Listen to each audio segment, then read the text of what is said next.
কেমিস্ট্রির এটাতে আজকের ক্লাসটা হচ্ছে বুঝতে হবে যে এটা তোমাদের জন্য এটা একটা ডাইরেকশন, একটা গাইডলাইন, নাথিং বাট গাইডলাইন। মানে এটা তোমাদেরকে জাস্ট গাইড করা, ঠিক আছে? It's upon you, it's up to you যে এটাতে তুমি কতটা বেটার করবা, তুমি এটা কতটা কমফোর্ট থাকবা, কতটা পারবা, সেটা তোমার উপরে।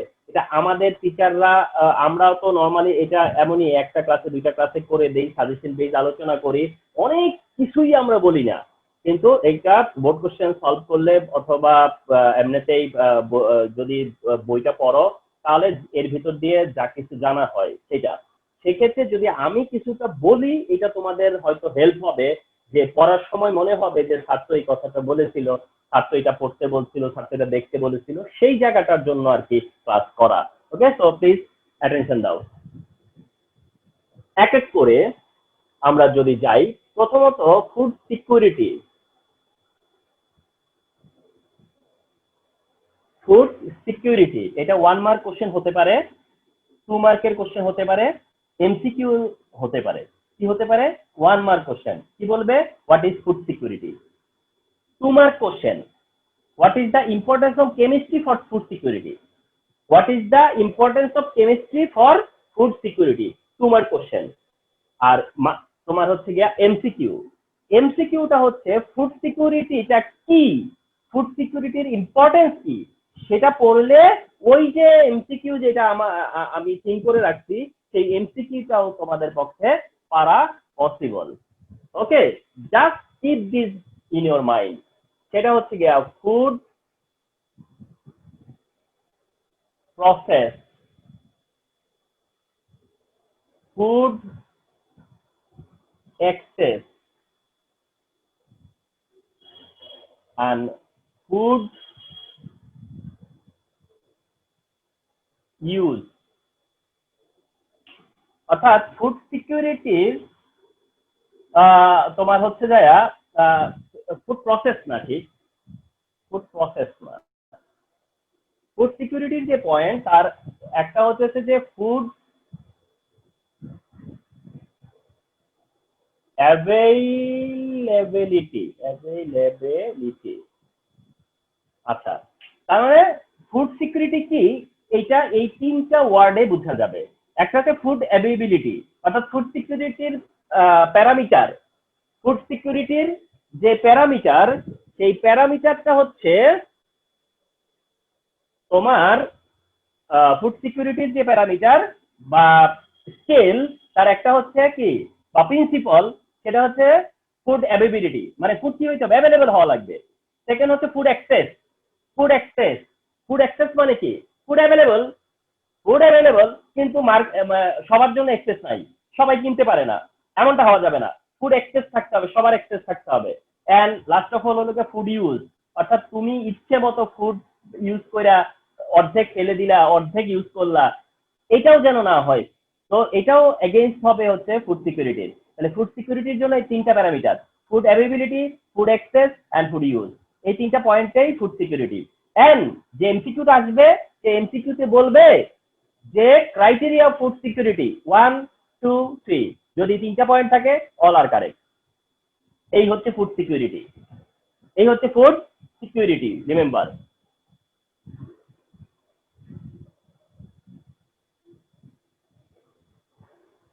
ফুড প্রিজার্ভেশন,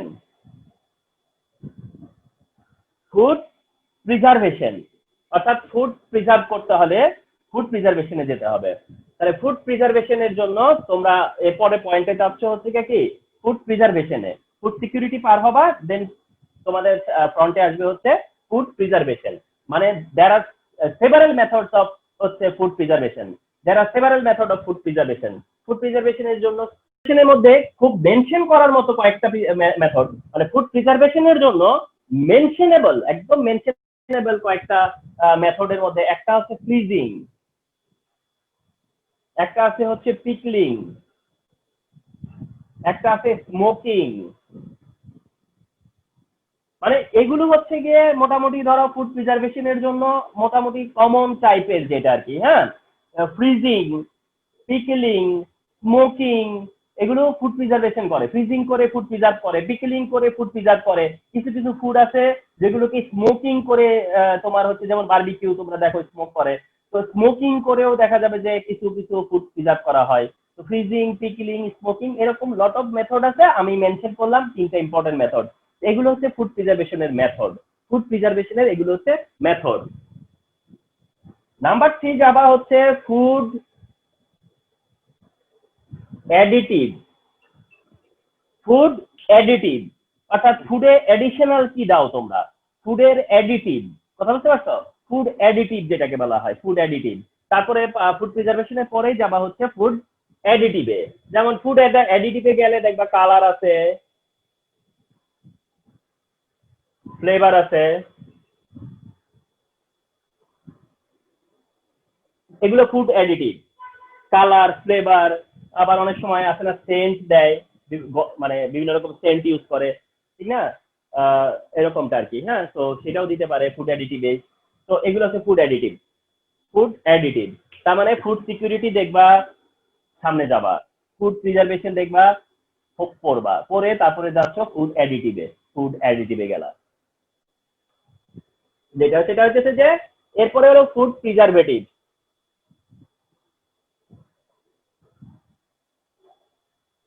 ফুড প্রিজারভেটিভ এরপরে একটা ভাইটাল পয়েন্ট, সেটা হচ্ছে কি ফুড প্রিজারভেটিভ, মানে এরপরে যে পয়েন্টটা 4 নম্বরে যাবা, দেন পাবা হচ্ছে food preservative, then which is very vital. তো এইখানে এইটার আবার ডেফিনেশন চাই, ফুড প্রিজারভেটিভের আবার ডেফিনেশন চাই। সেই জায়গাতে তোমরা লিখবা the substance which inhibits the growth of microorganism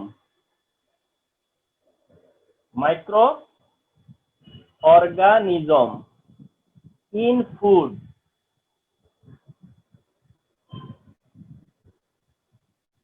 is called food preservative.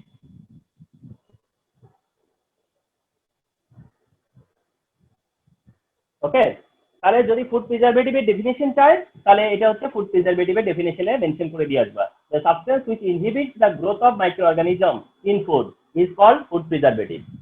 There are there are first of all two types of preservative. First of all two types of preservative. তার one type হচ্ছে natural preservative. natural preservative তার একটা হচ্ছে natural preservative. তো একটা হচ্ছে natural preservative, natural preservative হচ্ছে গিয়ে তার মধ্যে একটা হচ্ছে পিকলিং। ন্যাচারাল প্রিজারভেটিভের মধ্যে একটা হচ্ছে কি পিকলিং, অর্থাৎ পিকলিং করা, ঠিক না? তোমরা অর্থাৎ আচার তৈরি করা, যেটাকে বুঝো আর কি। তো দেখ কিছু ড্রাই ফ্রুট আছে যাদেরকে পিকলিং করে আমরা কি করতে পারি, লং টাইম প্রিজার্ভ করতে পারি। তো এটা হচ্ছে পিকলিং, যেখানে তোমার অয়েল বা চিলি এগুলো প্রিজারভেটিভ হিসেবে কাজ করে। তখন অয়েল, রেড চিলি স্পেশালি, হ্যাঁ, অয়েল এন্ড রেড চিলি, এটা হচ্ছে ন্যাচারাল প্রিজারভেটিভ। তার মানে পিকলিং হচ্ছে প্রসেস, আর প্রিজারভেটিভ হচ্ছে অয়েল এন্ড চিলি। তো অয়েল এন্ড চিলি এগুলো হচ্ছে কি ন্যাচারাল প্রিজারভেটিভ।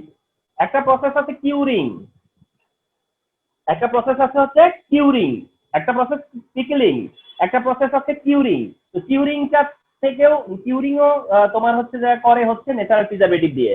আর কিউরিং হলো 7 থেকে 8% সোডিয়াম ক্লোরাইড সলিউশন ইউজ করা হয়। যদি আমরা ইউজ করি প্রিজারভেশনে, তাহলে ওটা হচ্ছে কিউরিং। ওকে, কিউরিং বলে ওটাকে। তাহলে কিউরিং এর আনসারটা কি, যে 7 থেকে 8% সোডিয়াম ক্লোরাইড সলিউশন দিয়ে যদি আমরা কোনো ফুড প্রিজার্ভ করি, তাহলে ওই প্রসেসটার নাম হচ্ছে কিউরিং। ওটা হচ্ছে কিউরিং। তো পিকলিং ন্যাচারাল প্রিজারভেটিভ দিয়ে করা হয়, কিউরিংটাও ন্যাচারাল প্রিজারভেটিভ দিয়েই করা হয়। তো ন্যাচারাল প্রিজারভেটিভের জায়গাটা ক্লিয়ার থাকতে হবে। হ্যাঁ, আচ্ছা, তারপরে হচ্ছে গিয়ে তোমার সুগারিংও আছে। সুগারিং মানে চিনি দিয়েও কিন্তু করা হয়, ঠিক না?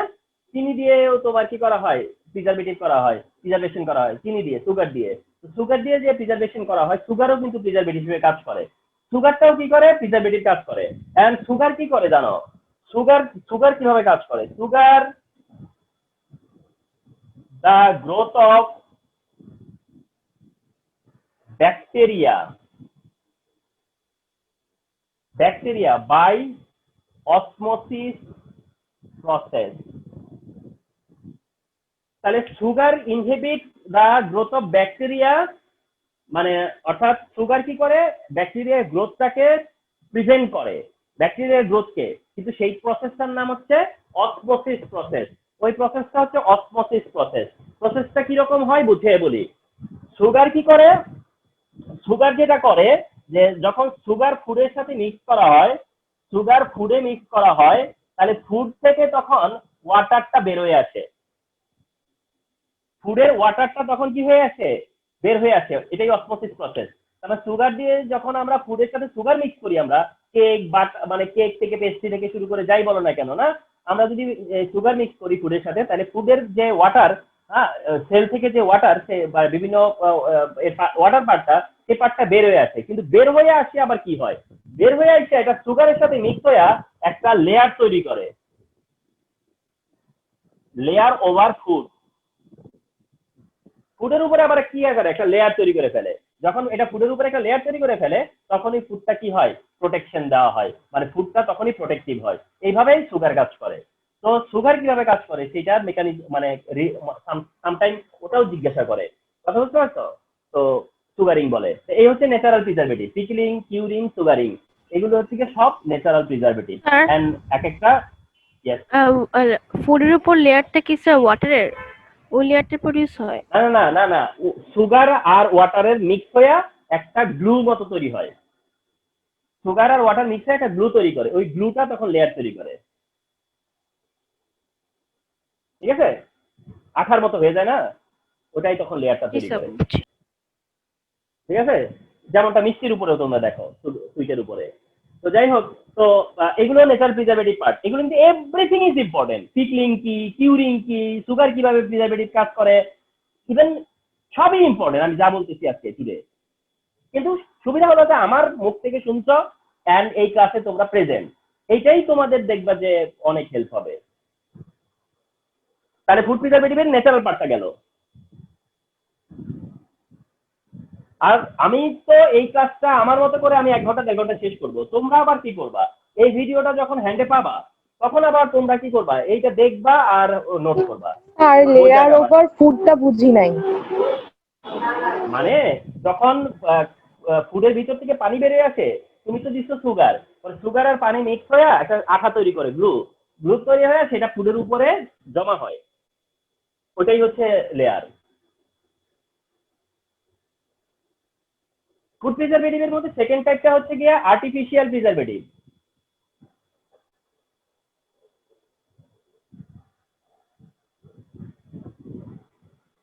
আর্টিফিশিয়াল প্রিজারভেটিভ, এখন এই আর্টিফিশিয়াল প্রিজারভেটিভ যেটা না, আর্টিফিশিয়াল প্রিজারভেটিভ, এই আর্টিফিশিয়াল প্রিজারভেটিভ আবার হচ্ছে 3 টাইপ।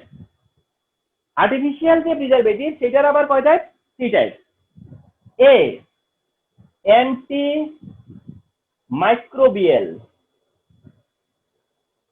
অ্যান্টি মাইক্রোবিয়াল, তার মানে আর্টিফিশিয়াল প্রিজারভেটিভের ওয়ান টাইপ হচ্ছে anti microbial. Anti microbial, antimicrobial হচ্ছে তোমার ওয়ান টাইপ অফ আর্টিফিশিয়াল হচ্ছে গিয়া প্রিজারভেটিভ। আর্টিফিশিয়াল প্রিজারভেটিভ নিয়ে কথা হচ্ছে এখন কিন্তু, এবং সেখানে একটা কাইন্ড হচ্ছে অ্যান্টিমাইক্রোবিয়াল। জেনে রাখা কারা কারা অ্যান্টিমাইক্রোবিয়ালের example, sodium nitrite, sodium nitrate, sodium nitrite and sodium nitrate both. আচ্ছা, potassium bisulphate, potassium bisulphate, sodium benzoate, sodium benzoate. এটার পাশে একটা ইনফরমেশন দিয়ে রাখি, এটা কাজে লাগবে। ডোজ 0.1%, অনেক সময় এটা এমসিকিউতে আসে যে ডোজ কত সোডিয়াম বেনজয়েটের। তা সোডিয়াম বেনজয়েটে হচ্ছে গিয়ে আর্টিফিশিয়াল প্রিজারভেটিভ, অ্যান্টিমাইক্রোবিয়াল, আর যেটা ডোজ হচ্ছে 0.1%। যেটা যেটা ইনফরমেশন, যেখানে যেখানে ইনফরমেশন আছে আমি সেইখানে সেখানে ইনফরমেশন দিব। And this is my strength, যে আমার মনে থাকে যে কোন বছর কোন বোর্ড কখন কি কোশ্চেন দিছে। Sodium carbon nitrite and nitrate, potassium bisulphate, sodium হচ্ছে বেনজয়েট, তারপরে sorbic acid, sulphur dioxide, calcium propanoate, এই কয়টা। তাহলে অ্যান্টিমাইক্রোবিয়াল এজেন্টেরা sodium nitrite, nitrate, bisulphate, sodium benzoate, sorbic acid, তারপরে হচ্ছে সালফার ডাইঅক্সাইড, আর হচ্ছে ক্যালসিয়াম প্রোপানয়েড। এইখানে তোমাদের একটা কাজ দিয়ে দিচ্ছি, যেটা আমারও মুখস্থ থাকে না। এটা হচ্ছে, আমার মুখস্থ থাকে না মানে একদম প্রপারলি থাকে না, ছাড়া ছাড়া থাকে। সেটা কি জানো? যে এইটা কোন জায়গায়, এইটা কোন জায়গায়, এটা কোথায়, এটা কোথায়, এটা কোথায়, এটা কোথায়, কোনটা কোথায় ইউজ হবে, এইটা হচ্ছে যে মানে তোমাদেরকে দায়িত্ব নিয়ে করতে হবে। আমারও ঠিক মতো, আমি শুধু কিছু কিছু মনে থাকে, যেহেতু আমি ম্যাঙ্গো জুস নিয়ে কাজ করছি এক সময়, এই জন্য মনে আছে সোডিয়াম বেনজয়েড ম্যাঙ্গো জুসে দেওয়া হয়, মানে এরকমটা আর কি, যে ম্যাঙ্গো জুসে সোডিয়াম বেনজয়েড দেওয়া হয়। আবার সরবিক অ্যাসিডটা যেমন কেকে দেওয়া হয় এটা জানি, ক্যালসিয়াম প্রোপানয়েড, সালফার ডাইঅক্সাইডটা এরকম সবই জানতে হবে তোমাদের। তোমাদের এটা কাজ, বুঝছো? এটা তোমাদের পার্ট, তোমাদের হাতে ছেড়ে দিলাম। তাহলে অ্যান্টিমাইক্রোবিয়াল কারা আমি শুধু সেটা বলে দিতে পারছি, বাট এরা কোন কোন জায়গায় ইউজ হবে সেটা দেখবা যে বইয়ের মধ্যে একটা টেবিল করে দেওয়া থাকে। হ্যাঁ, একটা টেবিল করে দেয়, সেখানে লেফটে প্রিজারভেটিভ থাকে আর রাইটে অপশন থাকে কোন জায়গায় ইউজ হবে। হ্যাঁ, তো অ্যান্টিমাইক্রোবিয়াল গুলা কোনটা, এমসিকিউ তেও আসতে পারে, which of the following is antimicrobial, তাহলে কিন্তু তোমার এই অ্যান্সার গুলা। হ্যাঁ,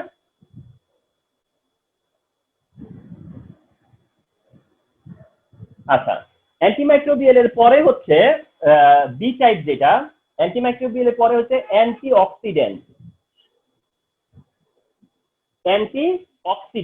অ্যান্টিঅক্সিডেন্ট তার মানে অ্যান্টিমাইক্রোবিয়াল হচ্ছে একটা আর্টিফিশিয়াল, আর একটা হচ্ছে অ্যান্টিঅক্সিডেন্ট, এটাও একটা আর্টিফিশিয়াল। তো এটাও আর্টিফিশিয়াল, তাহলে এটা যদি আর্টিফিশিয়াল হয়, সাকুরা তো সেই কখন জয়নিং লিখাই আছে, কিন্তু রুমে ঢুকতেই পারতেছে না। পরে মেসেঞ্জারে বলো যে ইয়ে করতে, রিট্রাই করতে। আচ্ছা দেখো, অ্যান্টিঅক্সিডেন্ট, তাহলে অ্যান্টিঅক্সিডেন্ট যেটা, এটা নিয়ে একটু বেসিক জায়গাতে আগে কথা বলে, বেসিক জায়গাটা বলে নেই। অ্যান্টিঅক্সিডেন্টের জায়গাটা একটু বেসিক জায়গায় একটু শেয়ার করে নেই। সেটা হলো গিয়া যে তোমার ওডর বা হচ্ছে তোমার ওডর মানে তো কালার না, আর ওডর হচ্ছে কি না দুর্গন্ধ, আর হচ্ছে গিয়া ইয়ে ব্ল্যাক স্পট, হ্যাঁ, এটা হয় হচ্ছে লেক অফ অ্যান্টিঅক্সিডেন্ট। হ্যাঁ, লেক অফ এই বানান না। আচ্ছা, তাহলে একটা এমসিকিউ দিবে, সেই এমসিকিউটা কি জানো? সেটা বলবে যে ভাইস ভার্সা, বলতে পারে যে what will happen due to lack of antioxidant, এটা বলতে পারে। আবার ভাইস ভার্সা বলতে পারে odour and black spot on food because of which, because of lack of কি অ্যান্টিঅক্সিডেন্ট। অর্থাৎ অ্যান্টিঅক্সিডেন্ট কিন্তু খেয়াল করো, আবার অ্যান্টিঅক্সিডেন্ট মানে কি, হুইচ প্রিভেন্ট অক্সিডেশন। অ্যান্টিঅক্সিডেন্ট কি, হুইচ প্রিভেন্ট অক্সিডেশন। তাহলে অ্যান্টিঅক্সিডেন্ট হচ্ছে হুইচ প্রিভেন্ট অক্সিডেশন, অ্যান্টিঅক্সিডেন্ট হলো which prevent oxidation. Black spot বা ওডর হয় কি কারণে, because of oxidation. Black spot বা ওডর হয় কি জন্য, because of oxidation, prevent oxidation, ঠিক আছে?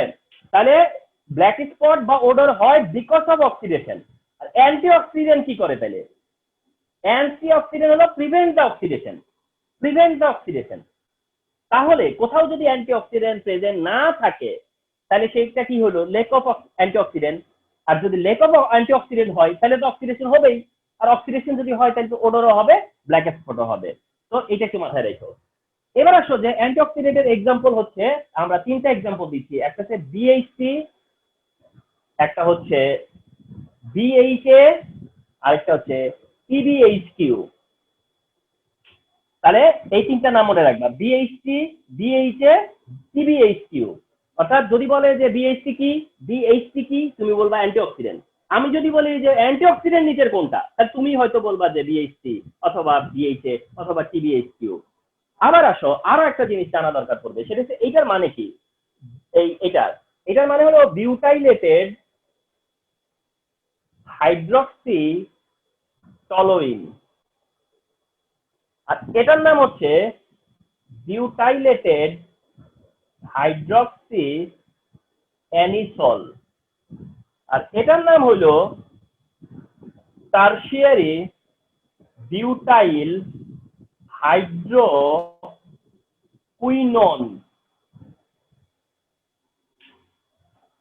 অ্যাব্রিভিশনও দিব আমরা।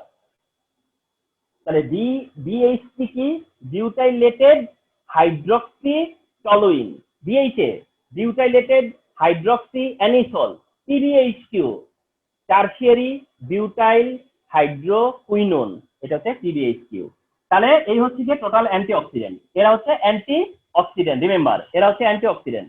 তাহলে আর্টিফিশিয়াল প্রিজারভেটিভের একটা টাইপ দেখালাম, সেটা ছিল অ্যান্টিমাইক্রোবিয়াল। ওই অ্যান্টিমাইক্রোবিয়ালকে অ্যান্টি ফাঙ্গিও বলে, অর্থাৎ অ্যান্টি ফাঙ্গাল ওটাও বলে, আবার এটাকে হচ্ছে অ্যান্টিঅক্সিডেন্ট। আরেকটা আছে স্যার, অ্যান্টি ফাঙ্গাল কোনটাকে বলে? অ্যান্টিমাইক্রোবিয়ালটাকে। আচ্ছা, এবার থার্ড যেটা, এটা সি ক্যাটাগরি, এন্ড আর্টিফিশিয়ালের এ ক্যাটাগরি দেখালাম, বি ক্যাটাগরি দেখালাম, এখন সি ক্যাটাগরি। এটাকে বলা হয় সিলেটিং এজেন্ট, ওটাকে বলে সিলেটিং এজেন্ট। তার মানে এটা হচ্ছে সি ক্যাটাগরির আর্টিফিশিয়াল হচ্ছে গিয়া তোমার প্রিজারভেটিভ, তার মধ্যে একটা হচ্ছে কি সিলেটিং এজেন্ট, সিলেটিং এজেন্ট, সিলেটিং এজেন্ট। তো এখানে ওয়ার্ডটা হচ্ছে সিলেট, ওয়ার্ডটা হচ্ছে সিলেট, অনেকে উচ্চারণ করবে কিলেট করা যায়, সিলেট অথবা সিলেট যাই বলুক, ঠিক আছে। কিলেটিং এজেন্টও বলে, কিলেটিং এজেন্ট। তো কিলেট মানে কি? কিলেট মানে হচ্ছে ক্র্যাব, ক্র্যাব মানে কাঁকড়া, তো সেখান থেকে এটার নাম হয়েছে সিলেটিং এজেন্ট বা কিলেটিং এজেন্ট। ওকে, তো এগুলো তোমার কিলেটিং এজেন্টস এর এক্সাম্পল হচ্ছে, এক্সাম্পল হলো ডাইমিন, ডায়ামিন, ডায়ামিন না ঠিক, ethylene diamine, ethylene diamine, ethylene diamine, এটা একটা example of chelating agent, ethylene diamine, ethylene diamine. আচ্ছা, আরেকটা খুব এক্সাম্পল আছে, সেটা ইডিটিএ, ওটা হচ্ছে ইডিটিএ, ঠিক আছে। তাহলে সিলেটের সিলেটিং এজেন্ট হচ্ছে দুইটা, মনে রাখলেই হয়, একটা হলো ইথিলিন ডায়ামিন, একটা হচ্ছে ইডিটিএ, একটা হলো ইথিলিন ডায়ামিন, একটা হচ্ছে ইডিটিএ। সিলেটিং এজেন্টটা কি করে? মেটালদের থেকে মানে মেটাল স্ক্র্যাপ করে, কথা বুঝছো? মানে তোমরা জানো যে মেটালরা হচ্ছে ক্যাটালিস্ট, মেটালরা হচ্ছে ক্যাটালিস্ট, এন্ড যারা মেটাল বা যারা catalyst, they accelerate the function of enzyme, they accelerate the function of enzyme. তো তারা কি করে? ব্যাকটেরিয়া বা যে এনজাইম, তাদের গ্রোথ আরো বাড়াইয়া দেয় মেটালরা। ফুডে যদি মেটাল থাকে তাহলে মেটালরা এই ফুড স্পয়েল করে দেয়, ফুড স্পয়েল করে। তো এই মেটালদেরকে ক্র্যাব করে হচ্ছে এরা সিলেটিং এজেন্টরা, অর্থাৎ মেটালদেরকে তারা কাঁকড়ার মতো আটকায়া ফেলে, কাঁকড়ার মতো ধরে নিয়ে আসে, তো ওরকমটা করে। তো এই কারণে এটাকে বলা হচ্ছে কিলেটিং এজেন্ট বা সিলেটিং এজেন্ট। তার এক্সাম্পল হচ্ছে ইথিলিন ডায়ামিন এন্ড হচ্ছে ইডিটিএ। ইডিটিএ যেটা, এটার মানে হলো ethylene diamine tetra acetic acid, EDTA, এটা হচ্ছে ethylene diamine tetra acetic acid, আবার এটার সাথে আছে টেট্রা অ্যাসিটিক অ্যাসিড। তো এটা হচ্ছে ইডিটিএ এর ফুল ফর্ম। তো আমরা জানলাম যে three types of artificial preservative, antimicrobial, antioxidant and হচ্ছে কিলেটিং এজেন্ট। আর ভিডিওটা না ফ্রোজেন হয়ে গেছে। সরি, কি হয়েছে? হ্যাঁ রেখা, কি হয়েছে? স্যার ভিডিওটা না ফ্রোজেন হয়ে গেছে। না স্যার কিছু লেখা আসতেছে না স্যার, ভিডিওটা ফ্রোজেন হয়ে গেছে। না না, ঠিক আছে। না না ঠিকই আছে। ভিডিও ফ্রিজ হয়ে গিয়েছে, ইডিটিএর ফুল ফর্ম আসবে। আমি তো ঠিকঠাকই তার দেখতেছি, মতো আমি দেখতে পাচ্ছি না। মানে আমি তো আমার screen, mobile screen, laptop screen একদম ক্লিয়ার দেখা যাচ্ছে। স্যার দেখা যাচ্ছে। ঠিক আছে। আচ্ছা ঠিক আছে, তাহলে ইডিটি এর ফুল ফর্মটা জানলাম, এট দ্য সেম টাইম জানলা দিয়ে চিলেটিং এজেন্ট। তাহলে এমসিকিউ দিব, মনে করো which of the following is chelating agent, এতবার আসছে, কোটিবার আসছে, which of the following is chelating agent, answer থাকে ইডিটি এ।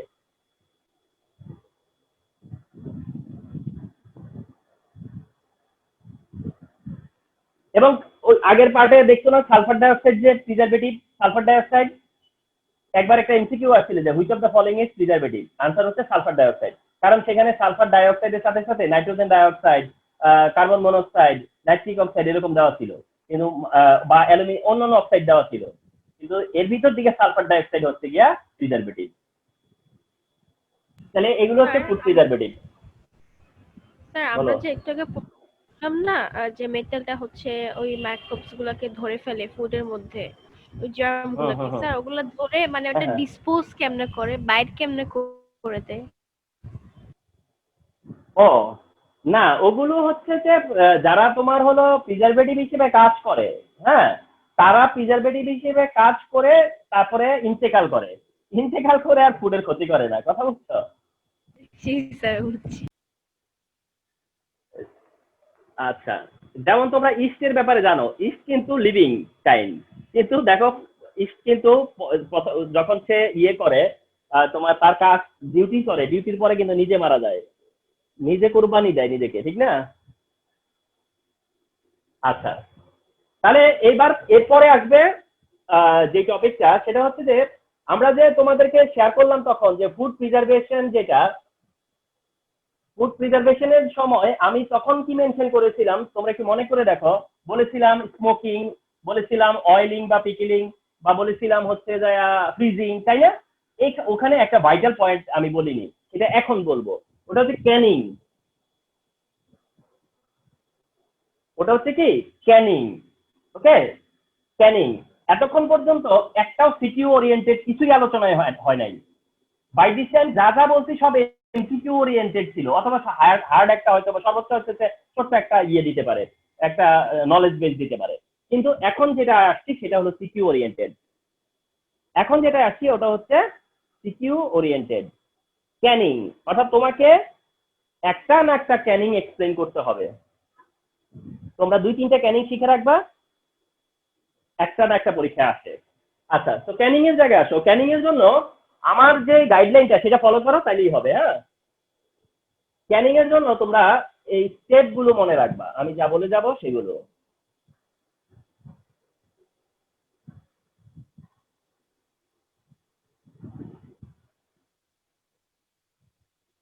আচ্ছা, কয়টা লাগবে পরে বুঝবো নি। প্রথমে হলো শর্টিং, এরপর হচ্ছে ওয়াশিং,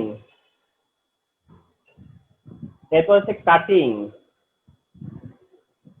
এরপরে হচ্ছে কিউরিং,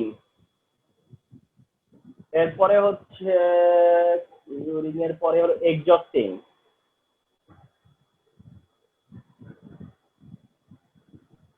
এক্সজস্টিং এর পরে সিলিং। ও সিরিয়ালটা কেমনে বুঝবা না, অ্যারো দেই।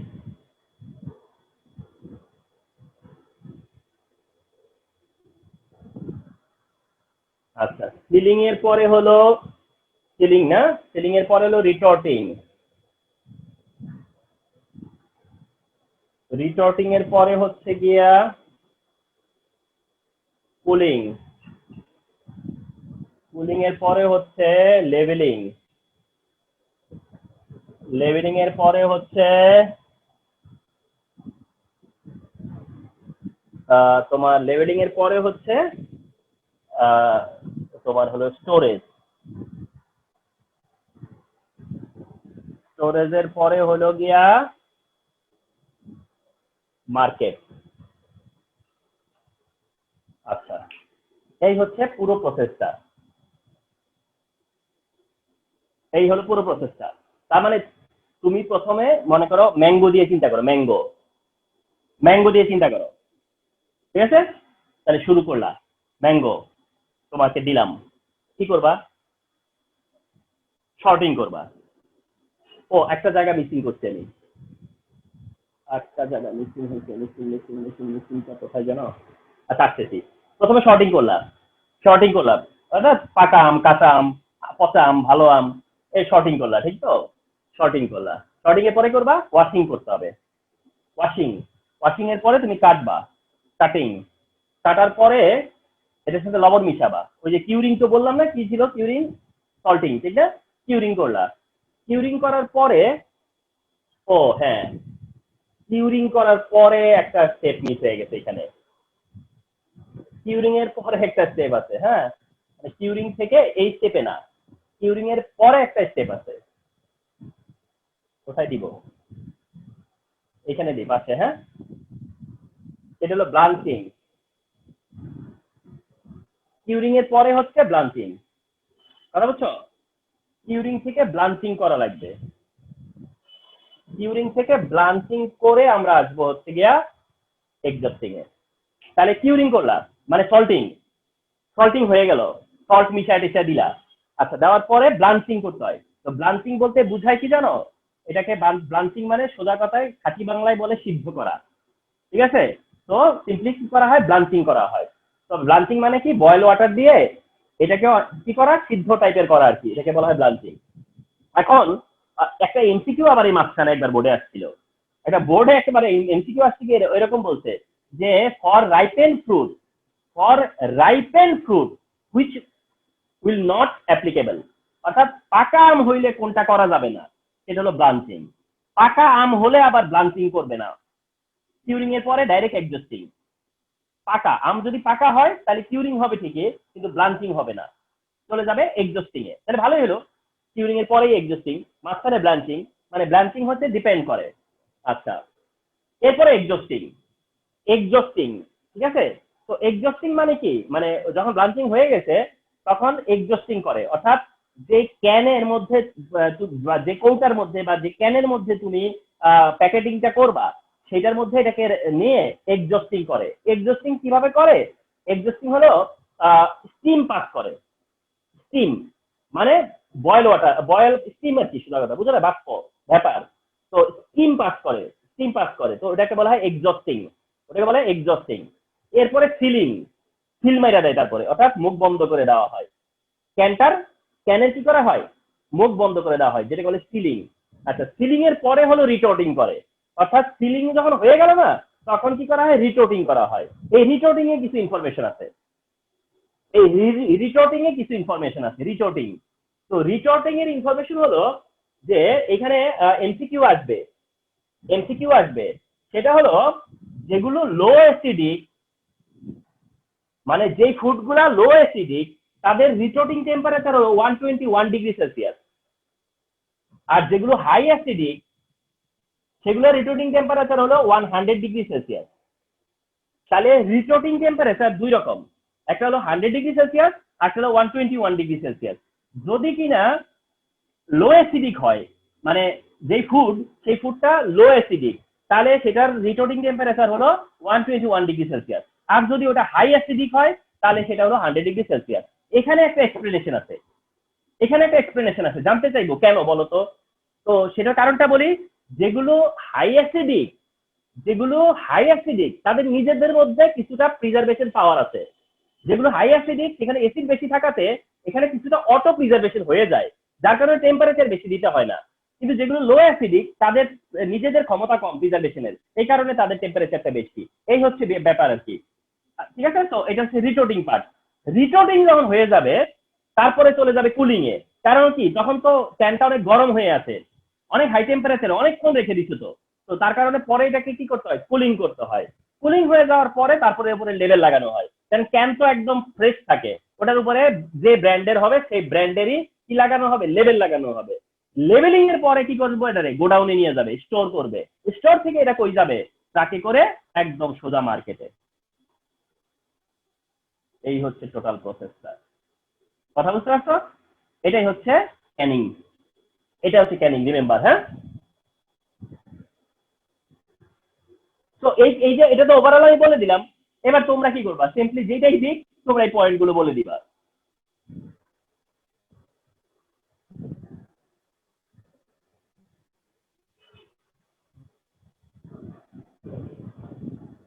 এর মধ্যে দিবে কি আমি তো বলি, সেটা হচ্ছে যে অল টাইমই যেটা দেয় সেটা হলো ম্যাঙ্গো। এই ঘুরে ঘুরে, কারণ ম্যাঙ্গোটা আমাদের আঁকতে একটু সুবিধা, তো এঁকে টেকে দিতে পারি কেমনে যেন ম্যাঙ্গো আঁকা যায়। ওই যে ম্যাঙ্গো সহজ আঁকতে পারি, তো এই জন্য আমরা ম্যাঙ্গো দিয়ে দেই। কথা বলছো? এছাড়া মানে ম্যাঙ্গোটা বেশি দেই আমরা, কিন্তু ম্যাঙ্গো, জ্যাকফ্রুট, গোয়াভা, তারপরে হচ্ছে তোমার ইয়ে দেওয়ার চান্স থাকে, ব্যাম্বু শুট একটা আইটেম আছে, দেখবে বইয়ের মধ্যে পড়লে পাবা, ব্যাম্বু শুট, বাঁশকরাল বলে বাংলায়, তো সেটাও খুবই ইফেক্টিভ। তো এগুলো হচ্ছে আছে পরীক্ষায়।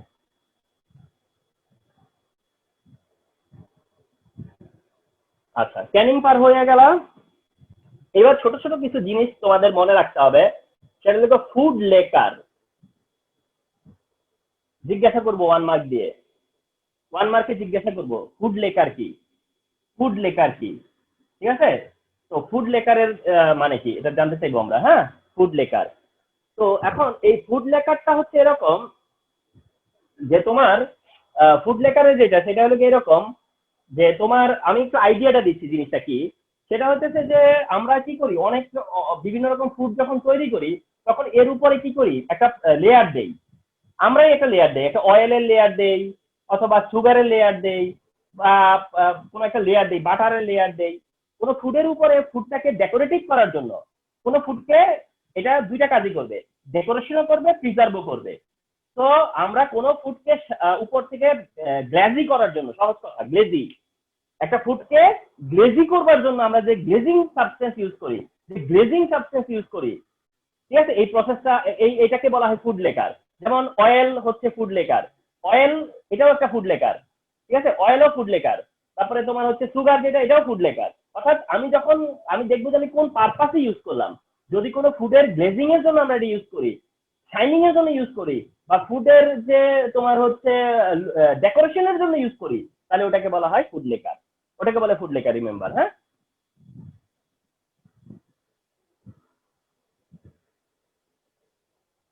আচ্ছা, এবার আসো যে জিনিসটায়, সেটা হলো টাইপস অফ সলিউশন। ওটা হচ্ছে টাইপস অফ সলিউশন। আচ্ছা, টাইপস অফ সলিউশন হচ্ছে 3 রকম, 1, 2 আর হচ্ছে 3। একটাকে বলা হয় ট্রু সলিউশন, একটা হচ্ছে ট্রু সলিউশন, মানে সলিউশন, ওটাকে বলে ট্রু সলিউশন। একটাকে বলে কলয়েড, একটাকে বলে সাসপেনশন। তাহলে 3 ধরনের সলিউশন, একটা হচ্ছে ট্রু সলিউশন, একটা কলয়েড, আর একটা হচ্ছে সাসপেনশন। ট্রু সলিউশন খুবই মাইক্রোস্কোপিক, মানে একদমই তোমার হলো ইলেকট্রনিক মাইক্রোস্কোপিক আর কি, খুব মাইক্রোস্কোপিক, যেখানে পার্টিকেল সাইজটা হচ্ছে তোমার less than 10⁻7 centimetre, less than 10⁻7 centimetre. অর্থাৎ 10⁻7 সেন্টিমিটারের চাইতে যদি স্মল হয় পার্টিকেল, তাহলে ওটা হচ্ছে গিয়া ট্রু সলিউশন। ওটা হচ্ছে ট্রু সলিউশন, মানে ওই সলিউশনের কোনো পার্টিকেল চোখে দেখা যাবে না, এটাকে বলে ট্রু সলিউশন। ওকে, ক্লাসে কিন্তু যারা আছো চেষ্টা করো থাকবার জন্য, ঠিক আছে, চেষ্টা করো, জান প্রাণ দিয়ে চেষ্টা করো থাকার জন্য। পার্টিকেল সাইজ হচ্ছে যদি এরকম হয়, তাহলে সেটা ট্রু সলিউশন আর কি, এটা হচ্ছে ট্রু সলিউশন। যেমন সোডিয়াম ক্লোরাইডের সলিউশন অ্যাকোয়া, এটাই হচ্ছে ট্রু সলিউশন, সোডিয়াম ক্লোরাইড সলিউশনই হচ্ছে কি ট্রু সলিউশন। এরপরে হলো কলয়েড, যেখানে পার্টিকেল সাইজটা একটু বড়, একটু বিগ পার্টিকেল। হ্যাঁ, এটা হলো কলয়েড, যেখানে পার্টিকেল সাইজটা হচ্ছে তোমার 10⁻7 সেন্টিমিটারের থেকে বড়, কিন্তু 10⁻3 সেন্টিমিটারের থেকে ছোট। 10⁻7 থেকে 10⁻3 পর্যন্ত, 10⁻7 থেকে 10⁻3 এর ইন বিটুইন যদি হয়, তাহলে সেটা হচ্ছে কি কলয়েড পার্টিকেল। ওটা হচ্ছে কি কলয়েড বা কলয়েড, ওই টাইপটাকে বলা হয় কলয়েড। কলয়েড নিয়ে আমি আলাদা কথা বলবো, আপাতত জানো এটা হচ্ছে কলয়েড। যার এক্সাম্পল হচ্ছে, কলয়েডের এক্সাম্পল হচ্ছে ব্লাড, মিল্ক, ব্লাড আর মিল্ক, এগুলো হচ্ছে কলয়েড। ব্লাড, মিল্ক, এগুলো হচ্ছে কলয়েড। আচ্ছা, এরপর সাসপেনশন। সাসপেনশনের পার্টিকেল অনেক বড় বড়, সাসপেনশনের পার্টিকেল এগুলা, ঠিক আছে। এই সাসপেনশনের পার্টিকেলের সাইজ হচ্ছে গিয়া তোমার মোর দেন হলো 10⁻3 সেন্টিমিটার, অর্থাৎ ওই যে 10⁻3, তার সাথে যদি গ্রেটার সাইজ হয়, তাহলে ওটা হলো সাসপেনশন। আর সাসপেনশনের এক্সাম্পল হচ্ছে মাডি ওয়াটার। সাসপেনশনের এক্সাম্পল হচ্ছে মাডি ওয়াটার এটাই অপশনে থাকবে। সাসপেনশনের এক্সাম্পল হিসেবে এটাই অপশনে থাকবে, মাডি ওয়াটার, কাদামাটি। ঠিক আছে, তো এই হচ্ছে যে তোমার থ্রি টাইপ অফ সলিউশন। একটা হচ্ছে ট্রু সলিউশন, একটা হচ্ছে কলয়েড, আর একটা হচ্ছে কি suspension. True solution, colloid and suspension. Okay, এবার আমরা যাবো কলয়েডে।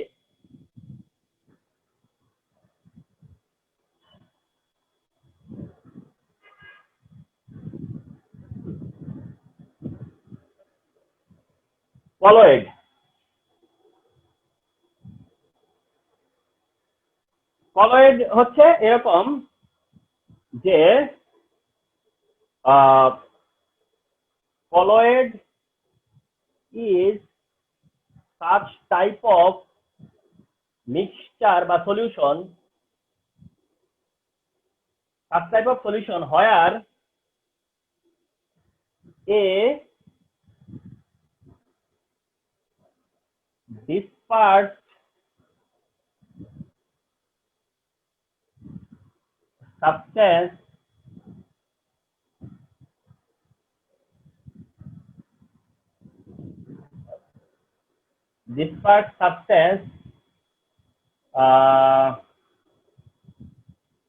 take distance from dispersed medium but cannot be separated. ও এই পর্যন্তই। তাহলে কলয়েডের ডেফিনেশন আসলে এটা হচ্ছে কলয়েডের ডেফিনেশন। হ্যাঁ, তাহলে কলয়েডের ডেফিনেশন কি, যে কলয়েড হচ্ছে একটা সাব টাইপ অফ সলিউশন।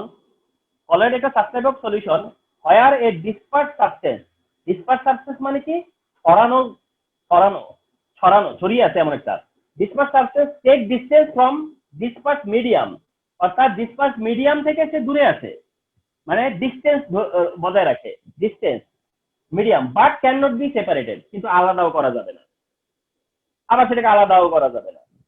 তো এটার নামই হচ্ছে কলয়েড। এটাই হচ্ছে কলয়েড। তাহলে কলয়েডের এটা হচ্ছে ব্যাপার। যেমন হচ্ছে তোমার যেটা বললাম যে ব্লাড কিংবা হচ্ছে তোমার যেটা মিল্ক, হ্যাঁ, এগুলো হচ্ছে কলয়েডেরই এক্সাম্পল। অর্থাৎ এগুলো কি হয়, তোমার ফ্যাট বা প্রোটিন, এই প্রোটিনগুলো ওয়াটার মিডিয়ামের মধ্যে কি থাকে, ছড়ানো থাকে। প্রোটিনগুলো ওয়াটার মিডিয়াম থেকে ছড়ানো থাকে, কিন্তু ওয়াটার থেকে তারা আলাদা থাকে, কিন্তু তাদেরকে আবার তুমি সেপারেট করতে পারবে না, তুমি আবার সহজেই সেপারেট করতে পারবে না। তো এটাই হচ্ছে গিয়া কলয়েড, এটাই হচ্ছে কলয়েড। তো এই হচ্ছে গিয়া কলয়েডের ডেফিনেশন। কলয়েডের মতোই একটা ব্যাপার, সেটা হচ্ছে ইমালশন। মানে কলয়েডের মতোই, মানে ব্যাপারটা টাইপ অফ কলয়েড, মানে কলয়েডেরই যে বিভিন্ন টাইপ আছে, মানে কলয়েডের যে বিভিন্ন রকম টাইপ আছে, তার মধ্যে একটা টাইপ হচ্ছে ইমালশন। কলয়েডেরই টাইপ হচ্ছে ইমালশন হচ্ছে কলয়েডেরই একটা টাইপ। ওকে, তো ইমালশন দুই রকম হয়। একটা হলো তোমার হচ্ছে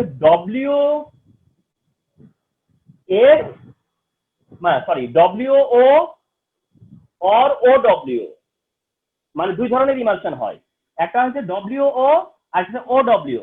যেটা WO সেটা হচ্ছে যে ওয়াটার টু অয়েল, আর যেটা OW সেটা অয়েল ওয়াটার। ঠিক আছে, তাহলে দুই রকম ইমালশন। একটা হচ্ছে যে ওয়াটার অয়েল ইমালশন, আবার অন্যটা হইতে পারে অয়েল ওয়াটার ইমালশন। যেটা ওয়াটার অয়েল ইমালশন, সেখানে অয়েলের মধ্যে ওয়াটার ছড়ানো থাকে। অয়েল মিডিয়াম, ওয়াটার কি থাকবে, ডিসপার্স মিডিয়াম। অয়েল হচ্ছে ডিসপার্স মিডিয়াম, আর ওয়াটার হচ্ছে ডিসপার্স পার্টিকেল। আর যখন অয়েল আর ওয়াটার, তখন অয়েল হলো ডিসপার্স পার্টিকেল আর ওয়াটার হচ্ছে মিডিয়াম। আর মিল্ক হচ্ছে এই টাইপের, মিল্কটা হচ্ছে ওই টাইপে, অয়েল ওয়াটার। মিল্ক কোন টাইপের ইমালশন? আমি না ডিসপার্স পার্টিকেলের ওটা বুঝি নাই, কোনটার মধ্যে? হ্যাঁ, মানে ধরো মিল্কের কথায় আসো, মিল্কের মধ্যে ওয়াটার আছে, আর কি আছে, ফ্যাট। ফ্যাট কি, ফ্যাট হচ্ছে যেটা ডিসপার্স, আর ওয়াটার হচ্ছে কি মিডিয়াম, ওয়াটারটা হচ্ছে মিডিয়াম, মিডিয়াম হচ্ছে ওয়াটার আর অয়েল হচ্ছে ডিসপার্স, সো দ্যাট এটা হচ্ছে গিয়া মিল্ক হচ্ছে গিয়ে একটা ইমালশন, সেটা হচ্ছে oil water emulsion, oil water emulsion এটা। আর কিছু কিছু আছে আবার তোমার হলো গিয়া ওয়াটার অয়েল ইমালশন আছে, কিছুটা ওয়াটার অয়েল ইমালশন এরকমও ইমালশন আছে, ওয়াটার অয়েল ইমালশন এরকমও কিছু ইমালশন আছে। তো এই দুই ধরনের ইমালশন আমরা পাই। তো তোমার একটা কোশ্চেন হইতে পারে যে মিল্ক ইজ ইমালশন, এক্সপ্লেন করো, মিল্ক ইজ ইমালশন এক্সপ্লেন করো। তো কলয়েডের ডেফিনেশন আর ইমালশনের ডেফিনেশন একই ডেফিনেশন, কলয়েডের ডেফিনেশন আর ইমালশনের ডেফিনেশন সেম ডেফিনেশন, শুধু ইমালশনের টাইপটা সম্পর্কে বললাম, ইমালশন টাইপ এরকম হতে পারে, এবং মিল্ক হচ্ছে কোন টাইপের ইমালশন, এর মধ্যে মিল্ক কোন টাইপের মধ্যে পড়ছে। তো এটা হচ্ছে গিয়ে তোমার ইমালশনের বিষয়। তো কলয়েড ইমালশন কি জানতে চাওয়া হবে এক্সাম্পল দিয়ে, হ্যাঁ আমি তোমাদেরকে বলে যাচ্ছি, এগুলো শুধু লাইন বাই লাইন পড়বা। আচ্ছা এবার আসো, তোমাদেরকে যেটা করতে হবে সেটা হচ্ছে যে আরেকটা জিনিস পড়তে হবে, সেটা হচ্ছে তোমাদেরকে ক্যারেক্টারিস্টিক্স অফ কলয়েড পড়তে হবে, characteristic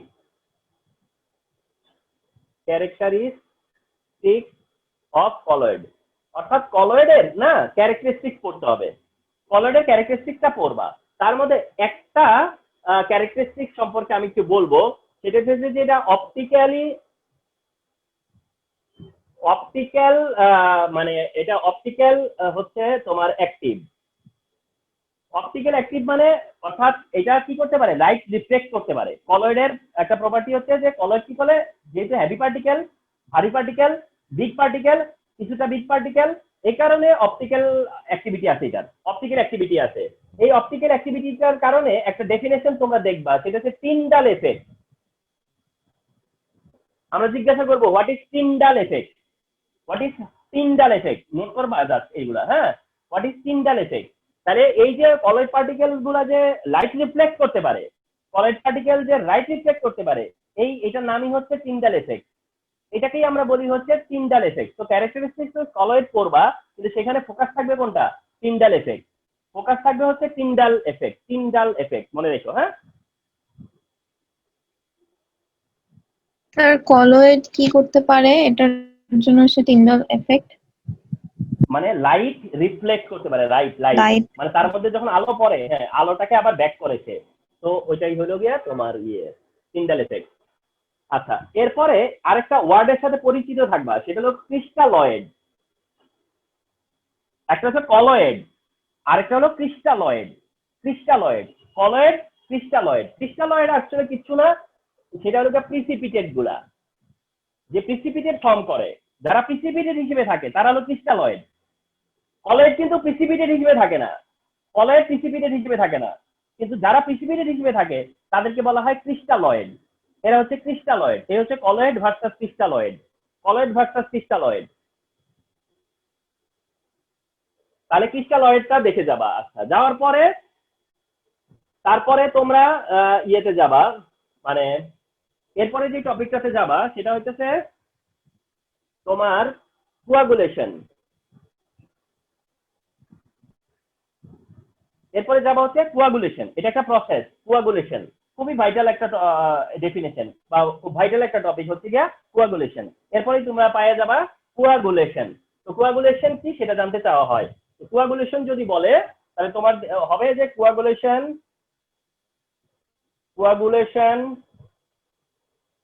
is a process by which colloid particles are suspended to settle down,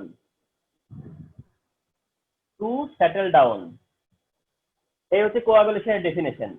তোমরা আমার এই ক্লাসটাকে নোট হিসেবে নিবা, কারণ অনেক সময় তোমাদের ডেফিনেশন যেগুলো তোমরা বই থেকে পড়বা না, অনেক সময় তোমাদের মাইন্ডে মানে ব্রেনে ক্যাচ করবে না বা কমপ্লেক্স মনে হবে, এই জন্য আমি ইজি ল্যাঙ্গুয়েজে লিখে দিচ্ছি। তো সিম্পলি কোয়াগুলেশন আসছে তো এই ডেফিনেশন দিবা, যে coagulation is a process by which colloid particles are suspended to settle down, ঠিক আছে। colloid মানে কোয়াগুলেশন একটা process by which colloid particles are suspended, অর্থাৎ যে colloid পার্টিকেল গুলো আছে তারা কি হয়ে যায়, সাসপেন্ড হয়ে যায়। টু সেটেল ডাউন, কেন মানে সাসপেন্ড হবে মানে কি, মানে তারা জমে যাবে। সেটেল ডাউন মানে কি, জমে যাওয়া। কথা বুঝতে পারছো? এই হচ্ছে কোয়াগুলেশন। তাহলে কোয়াগুলেশনের ডেফিনেশন আসবে, coagulation is the process by which colloid particles are suspended to settle down. এটাতে কোয়াগুলেশনের ডেফিনেশন আসলে দিবা, ঠিক আছে? এটা কিন্তু আমি তোমাদেরকে আগেই বলে রাখছি যে কত ভাইটাল ক্লাস এটা, এই জিনিসগুলো তোমাদের তখন মনে থাকবে। আচ্ছা, এবার আসো যে টপিকটাতে যাবা সেটা হচ্ছে Hardy Schulze rule. Hardy Schulze rule, এই রুলটাকে বলে হার্ডি সুলজে রুল। তো হার্ডি সুলজে রুলটা কি, সেটা হচ্ছে এরকম যে কলয়েড যখন তোমার হবে, কোয়াগুলেশন হবে, কলয়েড যখন কোয়াগুলেট করবে তখন কিন্তু এটা আপনা আপনি হবে না, মানে এটা নর্মালি হয়ে যাবে না, স্পন্টেনিয়াসলি হবে না। সেটা হবে হচ্ছে ইন প্রেজেন্স অফ ইলেকট্রোলাইট, সেটা হবে ইন প্রেজেন্স অফ ইলেকট্রোলাইট। তাহলে কোয়াগুলেশন হয় কিসের মাধ্যমে? কোয়াগুলেশন হয় হচ্ছে ইলেকট্রোলাইটের কারণে, ইলেকট্রোলাইটসের কারণে। তাহলে কোয়াগুলেশন হয় হচ্ছে বিকজ অফ প্রেজেন্স অফ ইলেকট্রোলাইটের প্রেজেন্সের কারণে। সল্ট, তারপরে সুগার না, সল্ট, তারপরে হচ্ছে গিয়ে লেমন জুস। যেমন মনে করো দুধের মধ্যে যদি লেমন জুস দিয়ে দেয় কি হয়, তাহলে বলো তো কি হবে? লেমন দিলে ফেটে যায়, দুধ ফেটে যায়। এটা ফেটে যাওয়া মানে কি? এটাই তো কোয়াগুলেশন, এটাই তো কোয়াগুলেশন। তুমি দুধের মধ্যে ভিনেগার দিও কি হবে, ঠিক না? তো এটাই তো কোয়াগুলেশন। তার মানে এটা কেন হয়? ইলেকট্রোলাইটের প্রেজেন্সে হয়, এটাই হচ্ছে কোয়াগুলেশন। তো এটার রেটের কিছু ডিপেন্ডিং ফ্যাক্টর আছে। এটাকে বলা হয় Hardy Schulze rule. Hardy Schulze rule. তো দুইটা অর্ডার মনে রাখবা, ক্যাটায়নিক অর্ডার একটা, ক্যাটায়নিক অর্ডার মনে রাখবা, ক্যাটায়ন হিসেবে অর্ডার মনে রাখবা হচ্ছে অ্যালুমিনিয়াম C+, ব্যারিয়াম 2+, আর হচ্ছে সোডিয়াম প্লাস। এটা হচ্ছে ক্যাটায়নের অর্ডার, এটা হচ্ছে ক্যাটায়নের অর্ডার। আর অ্যানায়নের অর্ডার এটা মনে রাখবা, অ্যানায়নের অর্ডার হয়ে থাকে ferricyanide, dichromate. Sir suspended to settle down মানে, টু সেটেল ডাউন তো বুঝলাম, সাসপেন্ডেড টু সেটেল ডাউন মানে? হ্যাঁ, মানে সাসপেন্ড মানে কি, তার মানে তারে আমরা সাসপেন্ড করে দিছি যে তুমি সলিউশন থেকে বেরো। ও বুঝছি স্যার। বুঝা নাই? মানে সলিউশন থেকে তাকে আমরা কি করে দিছি? সাসপেন্ড করে দিছি। মানে তার চাকরি নাই, সলিউশনে থাকার ডিউটি তার নাই। কথা বুঝা নাই? জি স্যার। এই জন্য বলছি সাসপেন্ডেড টু সেটেল ডাউন। কথা বুঝতে পারছো? আচ্ছা, ক্যাটায়নের এটা অর্ডার আর অ্যানায়নের অর্ডার এটা। আচ্ছা, Cr2O7 2- আর F-, নাকি ক্লোরিন মাইনাস, কনফিউশন কাজ করতেছে, ক্লোরিন মাইনাস বা F-, একটা কিছু হবে। তো এটা হচ্ছে যে হার্ডি সুলজে রুল। তার মানে হচ্ছে এটা খুবই সহজ একটা রুল। রুলটা হলো যে তোমার যদি ইলেকট্রোলাইট পজিটিভ ইলেকট্রোলাইট হয়, মানে কলয়েড আছে না, কলয়েড, এই কলয়েড আবার কি জানো? কলয়েড হচ্ছে তোমার হচ্ছে চার্জ পার্টিকেল। কলয়েডের মধ্যে চার্জ থাকে, বিভিন্ন রকম কলয়েড আছে যাদের মধ্যে চার্জ থাকে, কলয়েডের মধ্যেও চার্জ থাকে, অনেক কলয়েড আছে, আর্টিফিশিয়াল কলয়েড আছে। তো কলয়েড হচ্ছে গিয়ে চার্জ পার্টিকেল, কলয়েড হচ্ছে চার্জ পার্টিকেল। কলয়েড মনে করো কলয়েডের ধরো যত কলয়েড সব পজিটিভ অথবা যত কলয়েড সব নেগেটিভ। এই কারণে কলয়েডরা নিজেদের থেকে দূরে দূরে থাকে। কলয়েড পার্টিকেল কেন ছড়ানো থাকে, এক জায়গায় চলে আসে না কেন? কলয়েড পার্টিকেল কেন ছড়ানো থাকে, এক জায়গায় চলে আসে না কেন? কারণ তারা সবাই হচ্ছে পজিটিভ হলে পজিটিভ, নেগেটিভ হলে নেগেটিভ, যার জন্য তাদের মধ্যে রিপালশন কাজ করে, কিন্তু তুমি যদি চাও যে তাদেরকে সাসপেন্ড করবা, তুমি যদি চাও যে তাদেরকে সেটেল ডাউন করবা, তাহলে কি করবা? কলয়েড যদি পজিটিভ হয় তাহলে তুমি নেগেটিভ আয়ন দিবা, কলয়েড যদি নেগেটিভ হয় তাহলে তুমি পজিটিভ আয়ন সাপ্লাই দিবা। অর্থাৎ ক্যাটায়ন অ্যানায়নের এদের কারণে কি হবে? কোয়াগুলেশন হবে। তবে এই কোয়াগুলেশনের যে মানে রেটটা, সেটা হচ্ছে যে খুবই সহজ। যত বেশি পজিটিভ সে তত স্ট্রং কোয়াগুলেন্ট, যত নেগেটিভ সে তত স্ট্রং কোয়াগুলেন্ট। তো এদেরকে বলে কোয়াগুলেন্ট, এদেরকে বলে কি? কোয়াগুলেন্ট।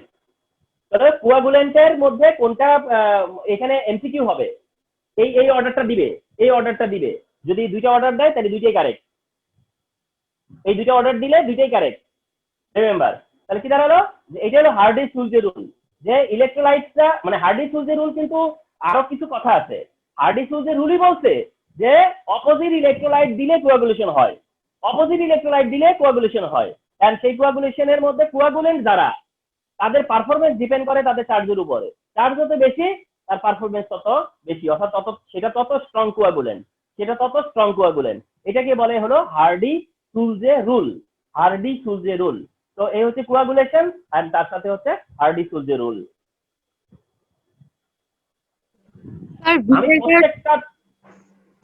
আমি প্রত্যেকটা পয়েন্ট টাচ করে যাচ্ছি, আর এই ভিডিওটা মন দিয়ে দেখবা। হ্যাঁ বলো। স্যার ভিনেগার তো পজিটিভ না নেগেটিভ না, যেটা অ্যাসিড, ওটা কিভাবে কোয়াগুলেন্ট হিসেবে কাজ করবে? না, সেটা আয়োনাইজ হবে, তো আয়োনাইজ হবে না, আয়োনাইজ হয়েই তো কাজ করবে। তাহলে স্যার আয়োনাইজ হইলে তো দুটো আয়ন থাকবে। হ্যাঁ, না না, ওই তো মানে মানে তোমার হচ্ছে যে ক্যাটায়ন হলেও অ্যানায়ন হইলো, কোন সল্ট যখন ডিজলভ হয় তখন ক্যাটায়ন হয়, অ্যানায়ন হয়। তো ক্যাটায়ন আর অ্যানায়নের মধ্যে হ্যাঁ দুইটাই ইকুয়ালি স্ট্রেন্থ থাকে না, দুইটাই ইকুয়ালি স্ট্রেন্থ থাকে না। আর তাছাড়া এটা তো ডিপেন্ড করবে যে তার ইয়েটা কি, কলয়েডের নেচার কি। তুমি মনে করো ফেরিক ক্লোরাইড দিছো, তুমি মনে করো ফেরিক ক্লোরাইড দিছো, এন্ড কলয়েডের নেচার যদি হয় পজিটিভ, তাহলে ফেরিক যাবে তার কাছে, যাবে ক্লোরাইড। আর তোমার কলয়েড যদি হয় নেগেটিভ, তাহলে কি আর ক্লোরাইড যাবে? যাবে না, কে যাবে? ফেরিক যাবে। এরকমটা আর কি। আরেকটা জিনিস, হ্যাঁ আরেকটা জিনিস জানতে চাইবে, পেপটাইজেশন। পেপটাইজেশন কি? পেপটাইজেশন এটা হলো কি তোমার অ্যান্টি কোয়াগুলেশন। এটা এইভাবে মনে রাখো যে এটা অ্যান্টি কোয়াগুলেশন। অর্থাৎ মনে করো কোয়াগুলেশন হইছে, প্রিসিপিটেট হইছে, ঠিক আছে, ক্রিস্টালাইজেশন হইছে, কোয়াগুলেশন হইছে, কলয়েড পার্টিকেল সাসপেন্ডেড, জমে গেছে। তুমি যদি আবার সেই কলয়েড পার্টিকেলটাকে আবার শেক করো, ঢাকায় যদি আবার সলিউশনে কনভার্ট করো, তাহলে ওই প্রসেসটাকে বলে পেপটাইজেশন, ওটাকে বলে পেপটাইজেশন। যেমন তোমরা এই যে অনেক সময় অ্যান্টাসিড খায় না, হ্যাঁ, অ্যান্টাসিডের বডিতে কি লেখা থাকে? শেক বিফোর ইউজ, কিংবা যে কোনো সাসপেনশনের বডিতে লেখা থাকে শেক বিফোর ইউজ, অর্থাৎ ঠিক না? কিংবা জুস টুসও কিন্তু শেক করে খাওয়া, আর যে কোনো লিকুইড, ঠিক না? তো এটার কারণ কি? কারণ এইগুলোর যে পার্টিকেল সেগুলো নিচে জমা হয়ে যায়, পরে সেটাকে ঢাকাইলে পরে কি হয়? আবার মিশে যায়, তাহলে এই যে কলয়েড নিচে জমা, আবার সেটাকে ঢাকাইলে আবার মিশে গেল, এই প্রসেসটার নাম হচ্ছে কি? পেপটাইজেশন। তাহলে এটা কি হলো? Anti coagulation. এটা কি হলো? Anti coagulation. তাহলে পেপটাইজেশন কি? Anti coagulation, remember. হ্যাঁ,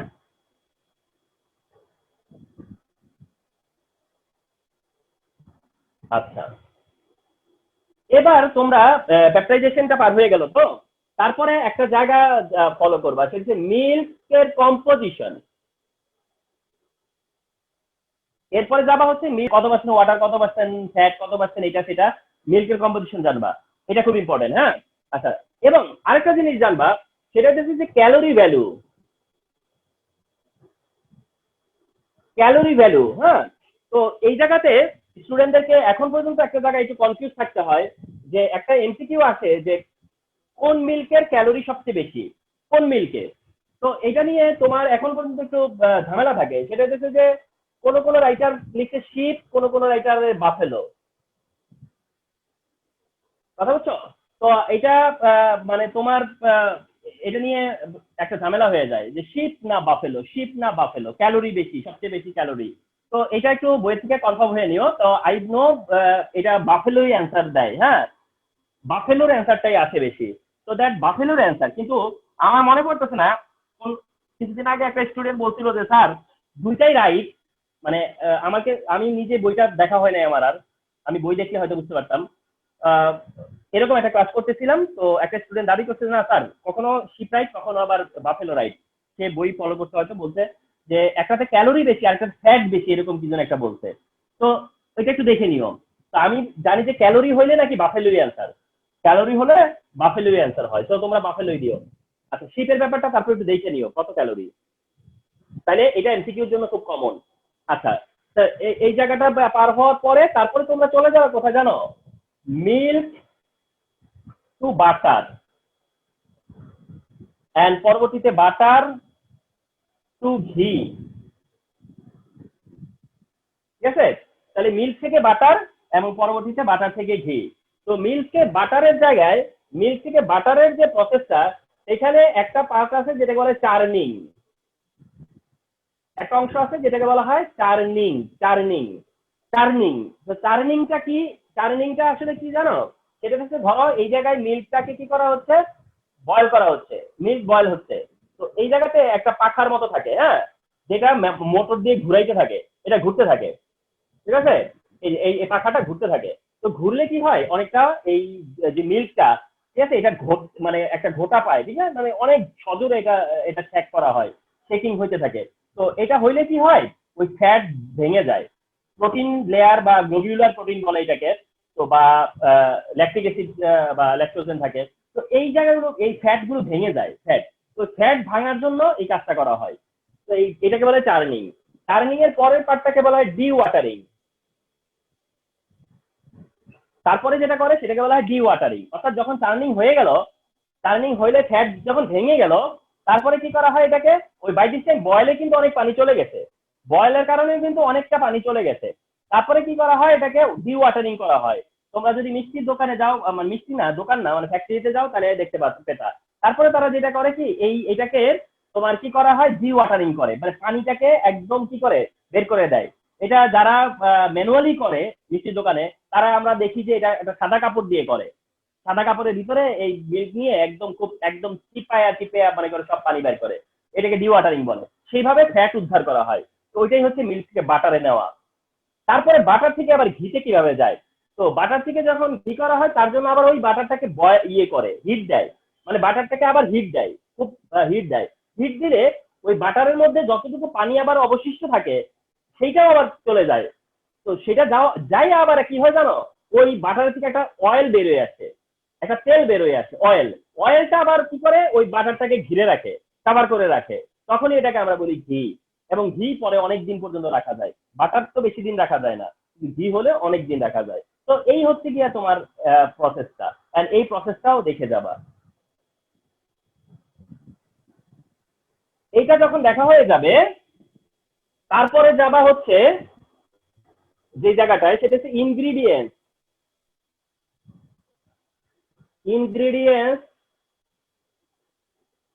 অফ টয়লেট্রিজ। টয়লেট্রিজ গুলার ইনগ্রিডিয়েন্টস জানতে চাইবে, মানে বেশ কিছু টয়লেট্রিজ এর কথা বলা আছে, যাদের কিছু মেজর ইনগ্রিডিয়েন্টস এর কথা বলা থাকবে। তাহলে আমি একটু বলি কয়েকটা। একটা হচ্ছে ভ্যানিশিং ক্রিম, হলো স্টেরিক অ্যাসিড, মানে ভ্যানিশিং ক্রিমের মেইন ইনগ্রিডিয়েন্ট হলো স্টেরিক অ্যাসিড। এটা এমসিকিউতে আসবে যে ভ্যানিশিং ক্রিমের মেইন কম্পোনেন্ট কি, আনসার হচ্ছে স্টেরিক অ্যাসিড, এটা আছে। নাম্বার 2 আসছে যেটা, সেটা হলো যে কোল্ড ক্রিম। কোল্ড ক্রিমের বেলায় একটা এমসিকিউ আছে। কোল্ড ক্রিমে একটা অপশন পাবা, সেই অপশনটা থাকবে লিকুইড প্যারাফিন। অপশন আনসার হলো লিকুইড প্যারাফিন, কিন্তু কোশ্চেনটা হবে যে কোল্ড ক্রিমের লুব্রিকেটিং এজেন্ট কি, কোল্ড ক্রিমের লুব্রিকেটিং এজেন্ট কোনটা, আনসার হচ্ছে লিকুইড প্যারাফিন। আচ্ছা, এটা পাবা। 3 নাম্বার হচ্ছে যে লিপস্টিকের একটা এমসিকিউ আসবে। লিপস্টিকের এমসিকিউ যে বলবে যে লিপস্টিকের মেইন কম্পোনেন্ট কি, মানে লিপস্টিকের মেইন কম্পোনেন্ট কি, তো লিপস্টিকের মেইন কম্পোনেন্ট হচ্ছে ওয়্যাক্স, হ্যাঁ, এটাও এমসিকিউতে আসবে। আচ্ছা, এরপরে আসবে হচ্ছে বেবি পাউডার। বেবি পাউডারের একটা এমসিকিউ আছে, সেই এমসিকিউর অপশনে থাকে হলো বরিক অ্যাসিড, কারেক্ট অপশন থাকবে বরিক অ্যাসিড। কিন্তু কোশ্চেনটা কি হবে জানো, কোশ্চেন হবে যে বরিক অ্যাসিডের অ্যান্টিসেপটিক কোনটা, মানে সরি, মানে বেবি পাউডারের অ্যান্টিসেপটিক কোনটা, মানে বেবি পাউডারের অ্যান্টিসেপটিক হিসেবে কি ইউজ করা হয়, অ্যান্সার হচ্ছে গিয়া বরিক অ্যাসিড। আরেকটা পাবা হচ্ছে মেহেন্দি। মেহেন্দি বা এটাকে কি বলে জানো, হেনা। এটাতে একটা আনসার হবে লেসন, আনসার হবে লেসন। কিন্তু কোশ্চেন হবে যে মেহেন্দি বা হেনার কালার হয় কেন, মানে কালার ইনগ্রিডিয়েন্টসটা কি, আনসার হচ্ছে লেসন। তাহলে এইগুলো এমসিকিউ হিসেবে পাবা। ভ্যানিশিং ক্রিমে স্টিয়ারিক অ্যাসিড, কোল্ড ক্রিমের অ্যান্সার লিকুইড প্যারাফিন, লিপস্টিকের অ্যান্সার ওয়েক্স, বেবি পাউডারের অ্যান্সার ওরিক অ্যাসিড, মেহেদি বা হেনার অ্যান্সার কি লেসন। তো তোমরা গ্লাস ক্লিনারে,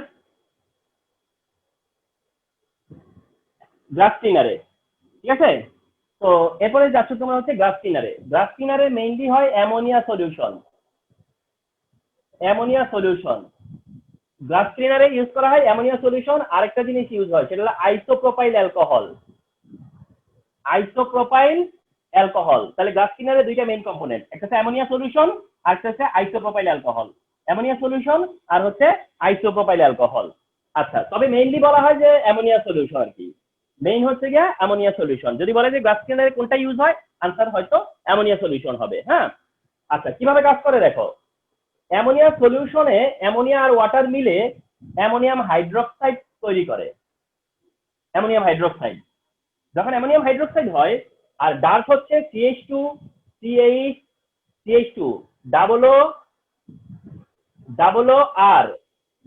ও আর এটা হলো গিয়া ডার্ক। এই যে এটা হলো গিয়া ডার্ক, এটা হচ্ছে ডার্ক। বুঝতে পারছো? এই ডার্টে যখন আমরা অ্যামোনিয়াম হাইড্রোক্সাইড অ্যাড করি, অ্যামোনিয়া সলিউশন অ্যাড করি ডার্টে, তখন সেটা ডিজলভ হয়ে যায়। ডিজলভ হয়ে তৈরি হয় হচ্ছে গ্লিসারিন, মেক হয় হচ্ছে গ্লিসারিন। আর বাই প্রোডাক্ট হয় RCOONH4, বাই প্রোডাক্ট হয় RCOONH4। এটাই হচ্ছে গিয়া তোমার টেকনিক অফ গ্লাস ক্লিনার। এটা হচ্ছে টেকনিক অফ গ্লাস ক্লিনার। তো গ্লাস ক্লিনারে কি ইউজ হয়? Ammonia solution, isopropyl alcohol. তো অ্যামোনিয়া সলিউশন কিভাবে কাজ করে, গ্লাস ক্লিনারে অ্যামোনিয়া কিভাবে কাজ করে? তো অ্যামোনিয়া সলিউশন আর সেটা ডার্টকে ডিজলভ করে দেয়, করে সলিউবল করে দেয়। ঠিক আছে, এই হচ্ছে কি তোমার glass cleaner and its function. এটা হচ্ছে glass cleaner and its function. Okay, এটা হচ্ছে গ্লাস ক্লিনার।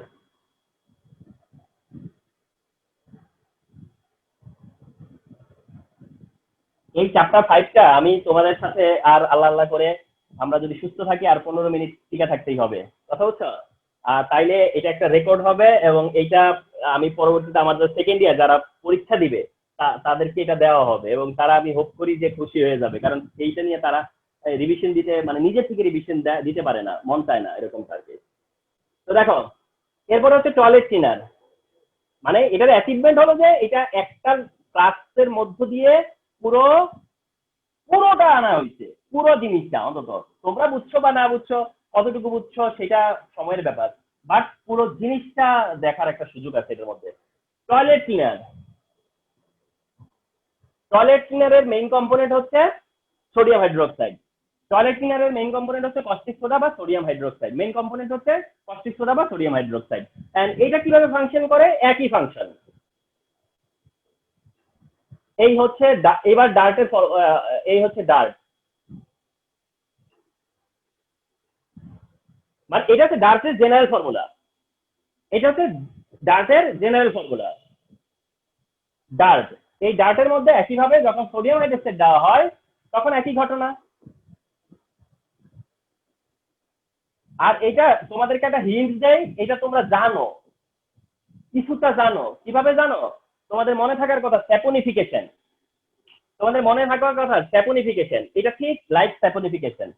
তো যাই হোক, এইভাবে সোডিয়াম হাইড্রোক্সাইড ডার্টটাকে ডিজলভ করে দেয়। তাহলে এটা হচ্ছে মেকানিজম অফ টয়লেট ক্লিনার। তো একটা হচ্ছে গ্লাস ক্লিনার আর একটা হচ্ছে টয়লেট ক্লিনার। এন্ড তোমরা জানো যে একটা কোশ্চেন হয়। কোশ্চেনটা হচ্ছে why NaOH is not used as glass cleaner। যে এটাকে কেন গ্লাস ক্লিনার হিসেবে ইউজ করা যায় না? তোমাদেরকে একটা ইনফরমেশন দেই। 2020 কি করছে জানো? আমার এইসব দেখলে দুঃখ লাগে যে কি করছে। একটা সেটের বিতে বলছে যে গ্লাস ক্লিনারে অ্যামোনিয়া সলিউশন কেন ইউজ হয়, আরেকটা কোশ্চেনের বিতেই বলছে গ্লাস ক্লিনারে সোডিয়াম হাইড্রোক্সাইড কেন ইউজ করা যায় না। অবস্থাটা চিন্তা করো, প্রশ্ন কি আর দুনিয়াতে ছিল না? মানে একই তো, যখন বলছে গ্লাস ক্লিনারে অ্যামোনিয়া সলিউশন কেন ইউজ করা হয়, আরেকটাতে বলছে যে গ্লাস ক্লিনারে সোডিয়াম হাইড্রোক্সাইড কেন ইউজ করা যায় না, হয় না। তো কি লাভ হইলো? ঠিক না? তো এমন ঘটনা ঘটছে, মানে তার মানে এটাই প্রমাণ হয় যে এটা কতটা ইম্পর্টেন্ট। তো এটার কারণটাও তোমরা জানো। কারণটা হলো সোডিয়াম হাইড্রোক্সাইড হইলে যেটা হয়, গ্লাসের কম্পোনেন্ট হচ্ছে সিলিকা, গ্লাসের কম্পোনেন্ট হচ্ছে ডিফারেন্ট টাইপ অফ সিলিকেট, তো যার মধ্যে সিলিকন ডাইঅক্সাইড থাকে, যার কারণে সোডিয়াম হাইড্রোক্সাইড সিলিকন ডাইঅক্সাইডের সাথে রিয়াকশন করে। সোডিয়াম হাইড্রোক্সাইড আর সিলিকন ডাইঅক্সাইড যখন রিয়াকশন করে তখন সোডিয়াম সিলিকেট হয়। তাহলে সোডিয়াম হাইড্রোক্সাইড সিলিকন ডাইঅক্সাইডের সাথে রিয়াকশন করে কি হয়ে যায়, sodium silicate. As a result কি হবে, গ্লাসের ক্ষয় হবে না, গ্লাস নষ্ট হয়ে যাবে না, গ্লাসের গ্লেজ নষ্ট হয়ে যাবে না, গ্লাসে কি হবে, ডিকে হবে না। So that sodium hydroxide is not suitable বা sodium hydroxide is not usable. Sodium hydroxide glass ক্লিনারে এই কারণে ইউজ করা হয় না। রিমেম্বার যে যেহেতু এটা গ্লাসের সাথে রিয়াকশন করে ফেলবে, কিন্তু সিরামিকের সাথে তো করে না। এই কারণে সিরামিক টয়লেট ক্লিনারে ইউজ করা যাচ্ছে সোডিয়াম হাইড্রোক্সাইড, কারণ কমোড তো সিরামিকের সাথে তো তার মানে রিয়াকশন করবে না। দিস ইজ ওয়াই ওটা টয়লেট ক্লিনার হিসেবে ঠিক আছে, গ্লাস ক্লিনার হিসেবে ঠিক নাই।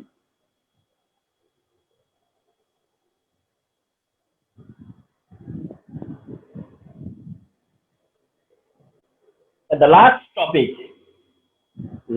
topic, vinegar.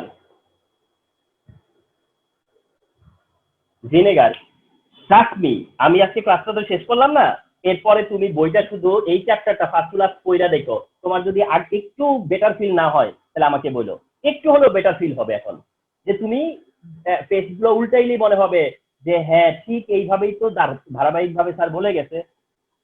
একদম শুরু থেকে শেষ পর্যন্ত যায় দেখবা পেজ উল্টাইলে যে এই কথাগুলো আছে, তখন তোমার কাছে একটু ফিল হবে ভালো। যদি আমি এই ক্লাসটা না নিতাম, করলে মানে নিজেই তো বুঝতে না যে কোন জায়গাটাকে ফোকাস করবা। ভিনেগার দিয়ে আজকের ক্লাস শেষ হবে। তো ভিনেগার কি সেটা জানতে চাওয়া হয়, 6 থেকে 10% aqueous solution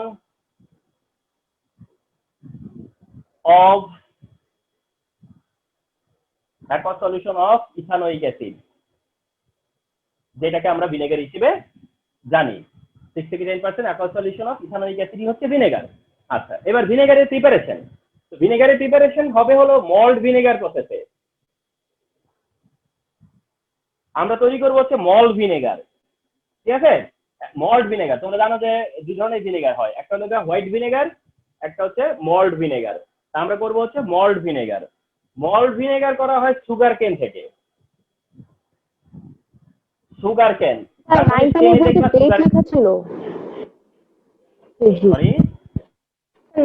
খেজুর লেখা ছিল। খেজুর লেখা ছিল, থাকতে পারে, ডেট লেখা থাকতে পারে, কিন্তু এখন আমরা লিখবো সুগার কেন। তো মল্ট ভিনেগারে সুগার কেন ইউজ করা হবে, সুগার কেন জুস লেখা হয় বা সুগার কেন লেখা হয়। হ্যাঁ, তো সুগার কেন জুস বা সুগার কেনের মধ্যে থাকে হলো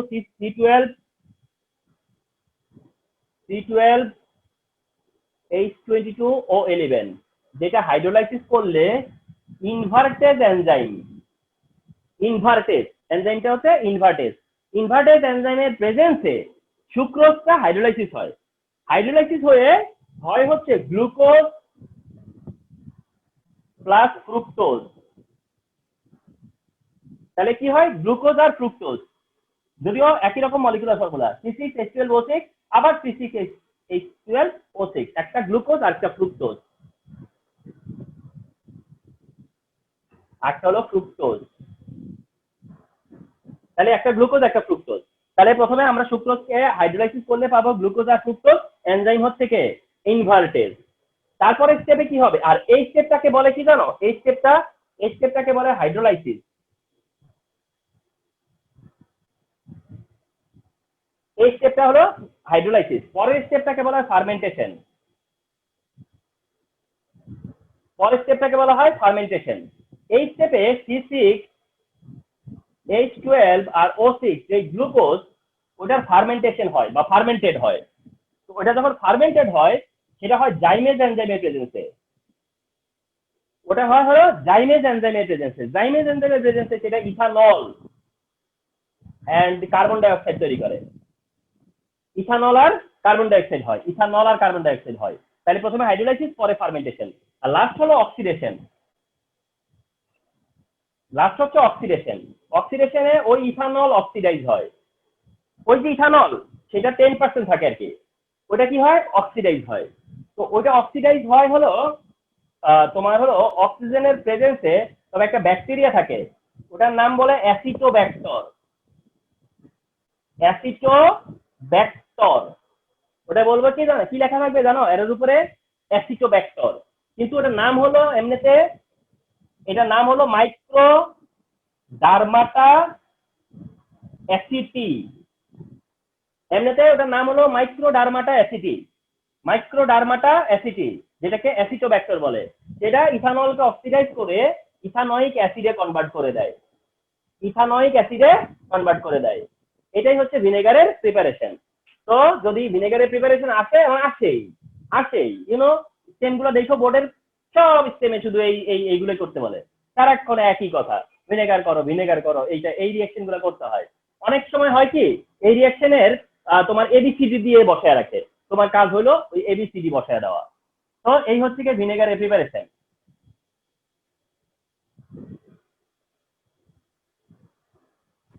ভিনেগারের প্রিপারেশন আর এই এনজাইমগুলো কি এক্সটার্নালি অ্যাপ্লাই দিতে হয়, অ্যাড করতে হয়, নাকি ওই রেখে দিলে এমনি এমনি প্রডিউস হয়ে যায় জুস? কি জিনিস? মানে সেই যে এনজাইম, জাইমেজ বলেন, ইনভার্টেজ বলেন, আমরা তারপর আমরা অ্যাসিড আমরা যোগ করব এক এক করে যোগ করব আর কনভার্ট করব। আচ্ছা, এবার আসো, সেটা হলো গিয়েছে এটার মেকানিজম। এটা একটা কাজ করে কি, যে পিএইচ রিডিউস করে দেয়। ইথানোয়িক অ্যাসিড তো অ্যাসিড, তো এটা কি হয়, এটা স্লাইটলি ডিসোসিয়েট হয়, হয়ে যখন প্রোটন দেয়, এই প্রোটনের কারণে কি হয়, পিএইচটা কমে যায়। আর পিএইচ যদি 4.6 এর নিচে নেমে যায়, তাহলে সেখানে ব্যাকটেরিয়া তোমার গ্রোথটা হয়ে যায়, মানে তোমার হচ্ছে বন্ধ হয়ে যায়, বা গ্রোথটা প্রিভেন্টিভ হয়ে যায় আর কি, কথা বুঝতে পারছো? তো দ্যাট রিমেম্বার যে প্রোটন দেয় যেহেতু ভিনেগার অ্যাসিডিক, তো এই কারণে পিএইচ কমিয়ে দেয়, আর পিএইচটা তখন 4.6 এর নিচে নেমে যায়। 4.6 এর নিচে যখন নেমে যায়, তখন সেখানে আর ব্যাকটেরিয়া ডেভেলপ করে না। এটা একটা ব্যাপার। আরেকটা ব্যাপার, সে কাজ করে কি, সে কি করে, এনজাইমকে ইনঅ্যাক্টিভ করে দেয়। প্রত্যেকটা এনজাইমের কাছে এই পার্টটা আছে, সব এনজাইমের কাছে না এই অংশটা আছে। এনজাইম মানে তার কাছে এই অংশটা আছে।